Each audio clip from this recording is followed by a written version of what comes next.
Buongiorno e benvenuti a TG Sicilia, ai titoli del nostro telegiornale.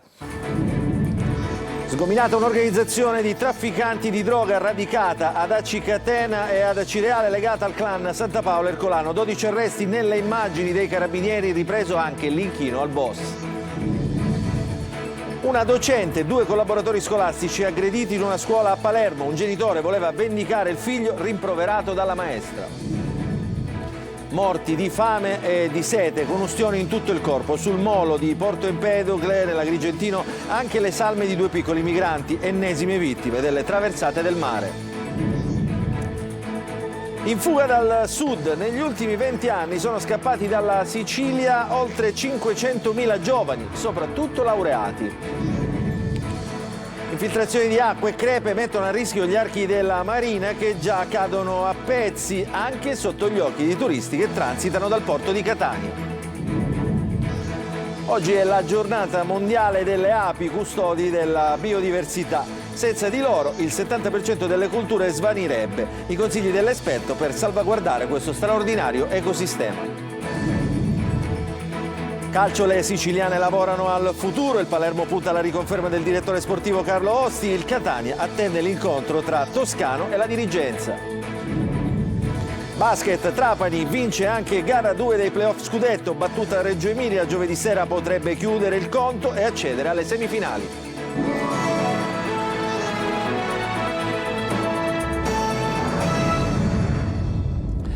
Ancora buongiorno, apriamo il nostro telegiornale con la cronaca. Trafficanti di droga e l'inchino alla boss del narcotraffico. I carabinieri di Catania smantellano un'organizzazione criminale legata al clan Santa Paola Ercolano. 12 gli arresti nella Cese. Tonino De Mana.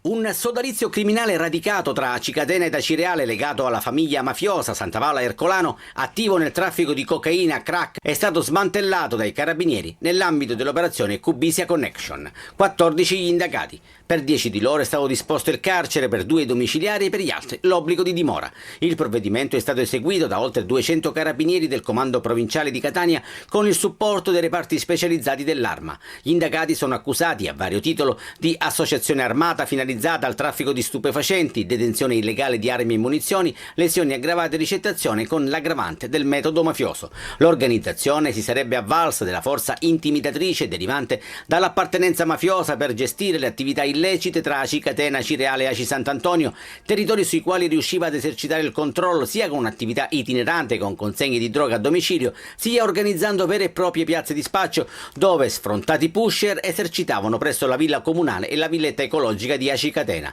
La base operativa del gruppo era in una struttura abbandonata dove venivano conservate ingenti partite di droga, in alcuni casi occultata tra i rovi. Telecamere nascoste dai carabinieri hanno permesso di filmare anche l'omaggio al boss del narcotraffico con tanto di inchino da parte degli affiliati al clan Santa Paola Ercolano. Simone Scalia, i fratelli Carmelo e Ottavio Mariano Grasso avrebbero curato l'acquisto, il trasporto e la detenzione della droga, mantenendo contatti con i fornitori ed impartendo direttive esodali, mentre Paolo Scuderi si sarebbe occupato della gestione delle piazze di spaccio ad Aci Catena. In manette anche una donna, Loredana Principato, soprannominata Paolazzo. Oltre alla droga, 700 grammi di cocaina e quasi 2 kg di marijuana, sono stati sequestrati bilancini di precisione, materiale per il confezionamento, 4 pistole, caricatori, munizioni e passamontagna. In materia di sicurezza e controllo del territorio, il Consiglio dei Ministri ha nominato il nuovo prefetto di Catania. Si tratta di Pietro Signoriello, che attualmente svolge le funzioni a Trieste, anche con il ruolo di commissario del governo per la regione Friuli Venezia Giulia. Adesso a Misilmeri, 4 arresti per estorsioni, minacce e armi per il controllo del territorio nel mirino. Imprenditori ambulanti. L'operazione segue l'inchiesta Fenice del 2022. Eva Spampinato. Controllavano il territorio con la violenza, le intimidazioni, le armi. Imprenditori locali e venditori ambulanti di Misilmeri, in provincia di Palermo, erano costretti a subire pressioni e minacce per piegarsi al volere del clan. Un blitz dei carabinieri ha inferto un nuovo duro colpo alla mafia locale. 4 persone sono state arrestate, 2 sono finite in carcere, altri 2 ai domiciliari con il braccialetto elettronico. Le accuse sono pesantissime: associazione mafiosa, tentata estorsione, violenza privata, concorrenza sleale, tutte aggravate dal metodo mafioso. L'indagine è il seguito dell'operazione Fenice che nell'ottobre 2022 aveva già decapitato i vertici della cosca di Misilmeri, inserita nel mandamento di Misilmeri Belmonte Mezzagno. Secondo gli inquirenti, i nuovi indagati avrebbero continuato a imporre il controllo sul territorio, con intimidazioni, estorsioni, persino armi da fuoco. Oltre ai tentativi di estorsione ai danni degli imprenditori del luogo, gli indagati avrebbero fatto concorrenza sleale nei confronti di un venditore ambulante per condizionarne l'attività economica e affermare così la loro egemonia sul territorio. Fra gli arrestati anche un 40enne palermitano accusato di aver fatto da tramite tra il boss e i gregari, permettendo al capo mandamento di impartire ordine e organizzare incontri riservati nel tentativo di eludere le indagini. A Porto Empedocle, nell'Agrigentino, sono arrivate 4 salme, tra cui 2 bambini ghanesi deceduti per fame, sete e ustioni durante un'ennesima traversata del mare verso Lampedusa. Con loro altri 2 uomini, il silenzio del molo spezzato dal pianto delle madri. Il servizio di Davide Sardo.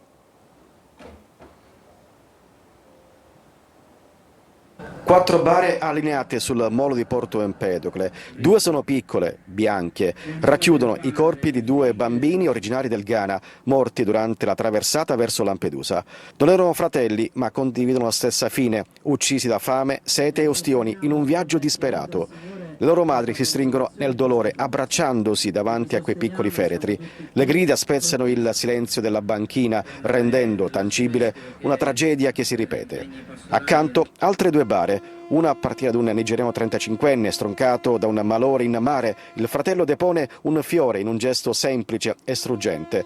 Dell'altra vittima non si conosce il nome, nessun documento, nessuna voce che ne racconti la storia. Ad accoglierli il prefetto di Agrigento, Salvatore Caccamo, insieme alle autorità civili e militari. In questi casi non si può esprimere che un profondo cordoglio e veramente un senso di smarrimento quando accadono queste tragedie. Dopo una breve cerimonia religiosa, le salme sono state affidate ai comuni. I 2 bambini riposeranno a Favara, gli uomini a Ribera e Calamonaci. Quando ci sono in mezzo dei bambini il dolore è insopportabile, vedere i genitori soffrire e i genitori porteranno indietro per tutta la vita questo dolore.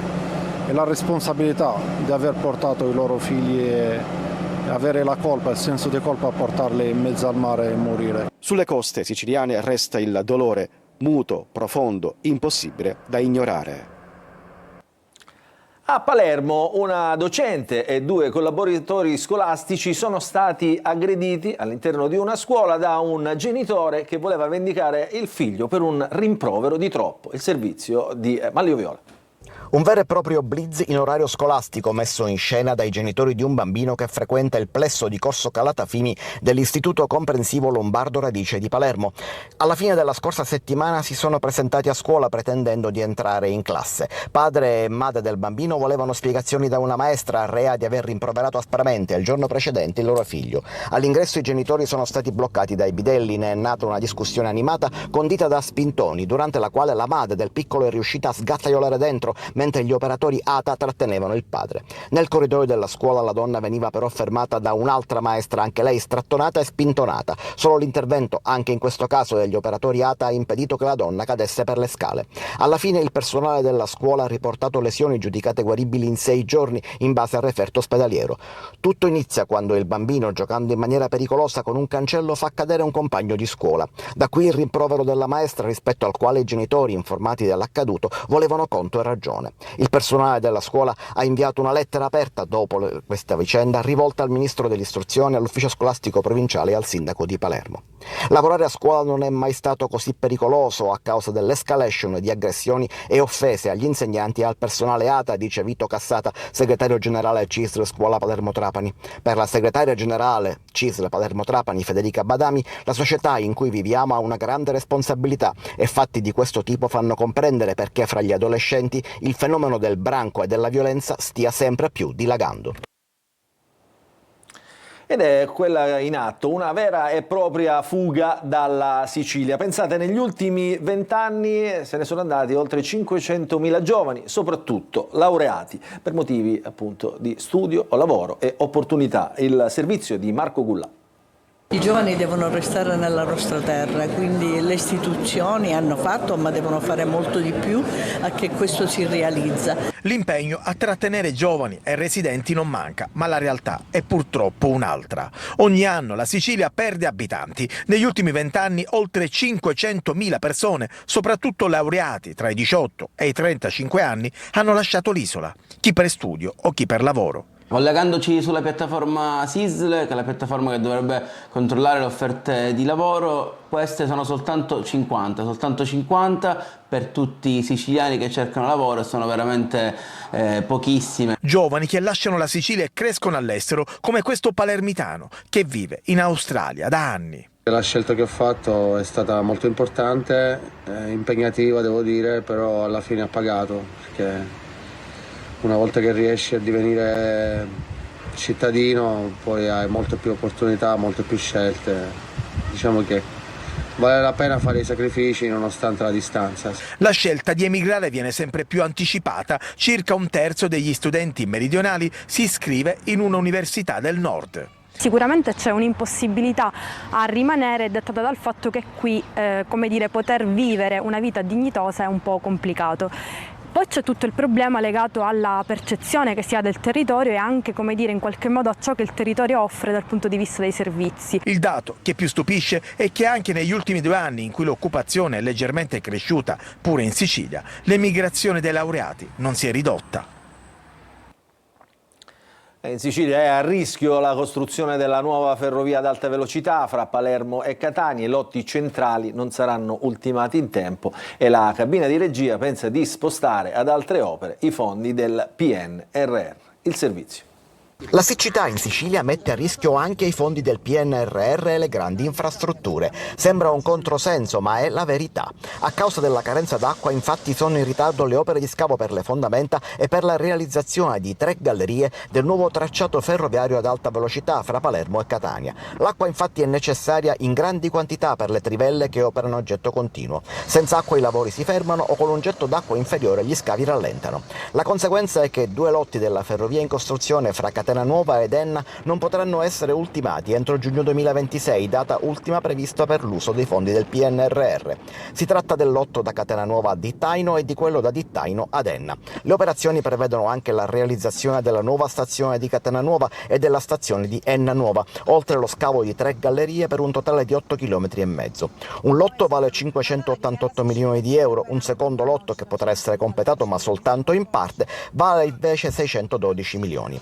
Per queste criticità la cabina di regia ministeriale sta pensando di spostare i fondi del PNR su altri progetti e riprogrammare questi su fondi statali. Questo permetterà di salvare i fondi del PNRR, ma rallenta la costruzione della nuova ferrovia siciliana, che fra l'altro è propedeutica al ponte sullo stretto, senza considerare il rischio che corre l'intera opera di impantanarsi se i fondi non dovessero essere trovati entro la fine di quest'anno per garantire la prosecuzione dei lavori senza stop.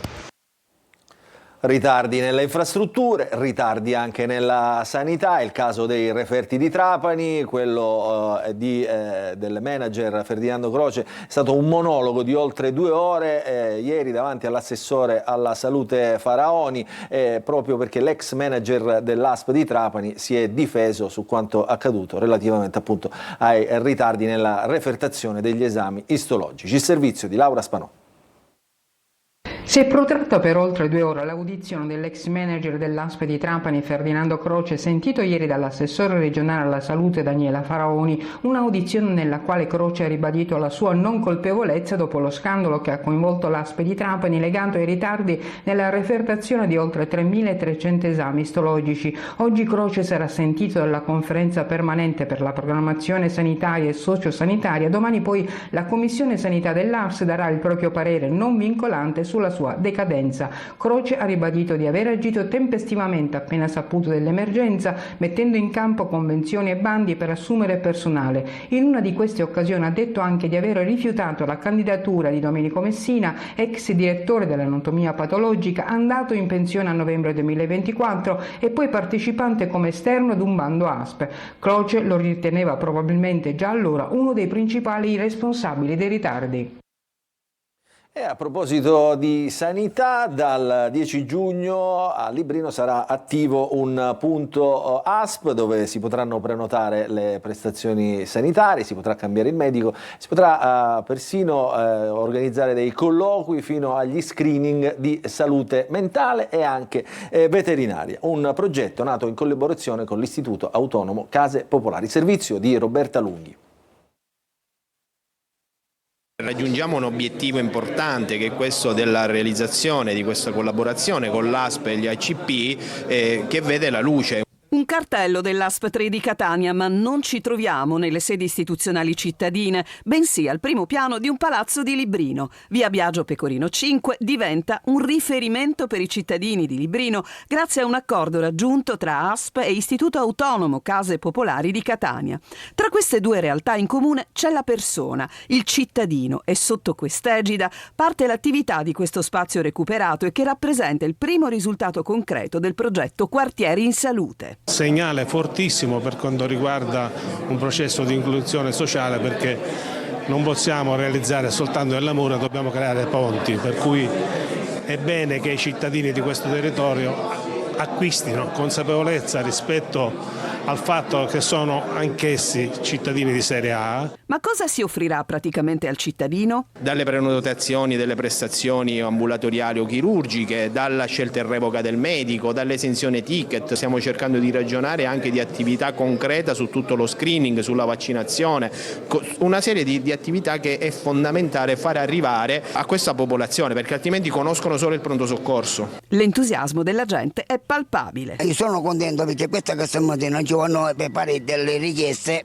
a noi stessi, perché allora mi chiede telefonare un numero verde, poi una richiesta per 4 ore, 5 mesi, 6 mesi, 6 euro. Si comincia martedì 10 giugno. E da Librino ci spostiamo al porto di Catania, perché mentre Catania fa il pieno di turisti e crocieristi, gli archi della Marina mostrano segni di abbandono e dalle pareti, pensate, si staccano anche grossi blocchi di pietra. Il servizio di Tonino De Mana. Vegetazione incolta, rifiuti, resti di un cantiere, un paraurti e dulcis in fundo, pezzi che si staccano e cadono al suolo da diversi metri d'altezza. Non è una cartolina edificante quella che arriva dagli archi della Marina, luogo simbolo di Catania e simbolo di degrado. Mentre Catania fa il pieno di turisti e crocieristi, si assiste al decadimento degli archi, sempre più abbandonati e soprattutto pericolosi. Le infiltrazioni d'acqua, le crepe ben visibili non lasciano dormire sonni tranquilli e la conferma arriva dal blocco di pietra staccatosi dalla parete. C'è anche un problema di sicurezza, cadono a pezzi i tetti degli archi della Marina. Ho appena trovato un grosso masso caduto appunto dal tetto di un arco. Pericolosissimo, quindi c'è anche un problema di incolumità pubblica. Erbacce rigogliose a terra ed in alto mostrano e dimostrano la scarsa attenzione verso uno dei monumenti della città etnea. Buio sollecita un confronto costruttivo tra istituzioni per restituire dignità alla via Dusmet. Chiedo come consigliere al mio municipio, al presidente del mio municipio e a tutta l'amministrazione maggiore attenzione degli archi della Marina. Dove il verde è stato scerbato, un piccolo tratto per la verità, restano i segni con gli sfalci d'erba disseminati sul marciapiede. Adesso cambiamo decisamente argomento. Oggi è la giornata mondiale delle api, custodi della biodiversità. Ma perché sono così tanto importanti per la salvaguardia del nostro ambiente? Lo abbiamo chiesto a un esperto, il servizio di Eva Spampinato. Piccole, instancabili, anche sensuali se le guardiamo nella loro danza di fiore in fiore. Danza di vita, fondamentale per la sopravvivenza dell'intero pianeta. Oggi si celebra la loro giornata, la giornata mondiale delle api. Senza di loro, oltre il 70% delle colture che nutrono il mondo svanirebbe. Sono un anello fondamentale degli ecosistemi naturali. Se non ci fossero le api che appunto fanno l'impollinazione necessaria alla sopravvivenza delle piante, sia coltivate che spontanea, sarebbe un vero problema. Frutta, ortaggi, persino il cacao dipendono dal loro silenzioso, meraviglioso lavoro di impollinazione. Il problema serio è la carenza di biodiversità alla quale attingono le api. Questo problema problema interviene nella capacità di resilienza degli ecosistemi e vorrei ricordare che negli ecosistemi stiamo pure noi. Ma le api sono in pericolo. Inquinamento, pesticidi, cambiamenti climatici stanno rubando il profumo ai fiori e il ritmo alle loro danze. Oltre il 75% di ciò che giunge nelle nostre tavole proviene dall'impollinazione, direttamente o indirettamente, delle api, anche di altri insetti pronubi come le farfalle, ma certamente le api fanno un lavoro enorme. Cosa fare se si trova un nido d'api in casa? Può capitare, perché spesso le api sciamano, no? È uno dei sistemi che sostanzialmente loro adottano per la riproduzione del grande superorganismo che compongono. Basta chiamare anche la polizia locale o insomma se c'è la conoscenza di un apicoltore. Proteggerle non è solo un atto d'amore per la natura, è un impegno per il nostro futuro. E allora salviamo le api, ci fermiamo, una piccolissima pausa, poi un'ampia pagina di sport.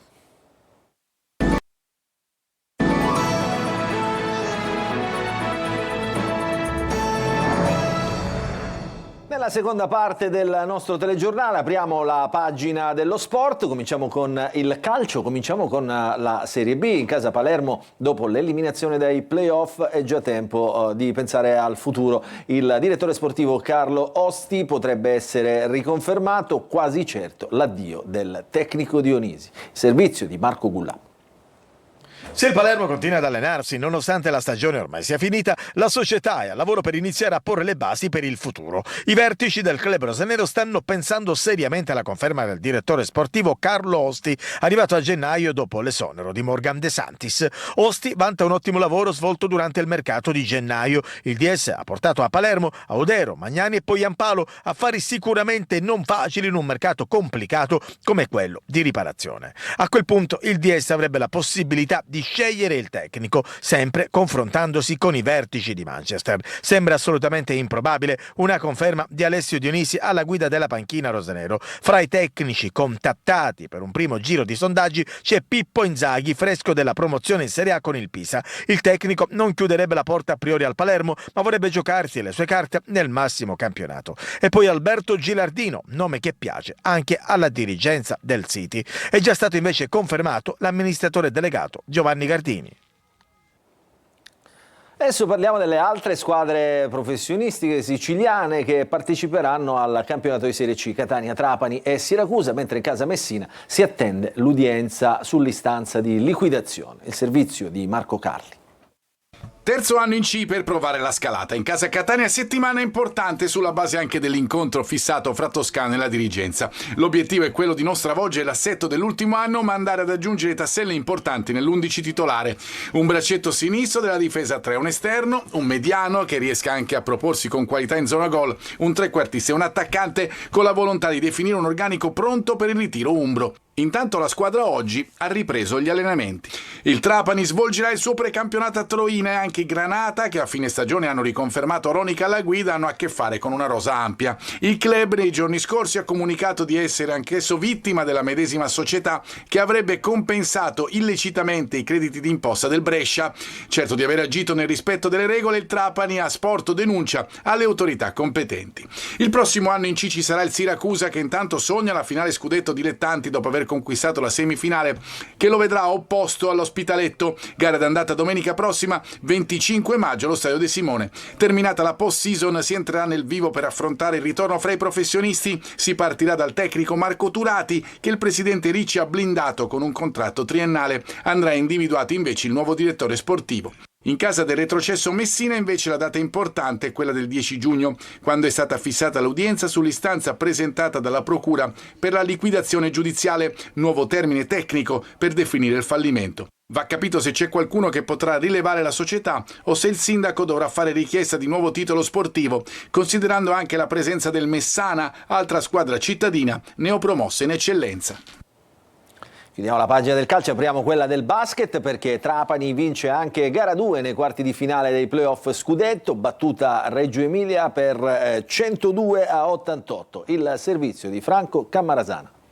Trapani fa sua anche gara 2 superando Reggio Emilia con un eloquente 102-88, cosa che fa lievitare di molto le possibilità di accedere alle semifinali, dove incontrerebbe la vincente del raggruppamento composto da Trento e Trieste. Non è stata però una passeggiata la partita per la Trapani Shark, che all'inizio ha sofferto molto l'intraprendenza di Reggio Emilia, tanto da andare sotto 10 punti nel primo periodo, mettendo la testa avanti solo al settimo del secondo quarto con un canestro di Orton, 37-36. Era verso la metà del terzo tempo però che Trapani dava una sterzata al match, imponendo un parziale di 22-4, mentre Reggio Emilia pagava sul piano fisico lo sforzo prodotto nella prima parte del match. Giovedì sera gara 3 a Reggio Emilia e lì Trapani potrebbe anche chiudere il conto. Abbiamo 2-0 e andiamo là ben preparati, senza molare, con energia che abbiamo fatto vedere gli ultimi 17 minuti. Questo era l'ultimo servizio, il nostro telegiornale finisce qui, vi ringraziamo per averci seguito, vi auguriamo un buon proseguimento di giornata.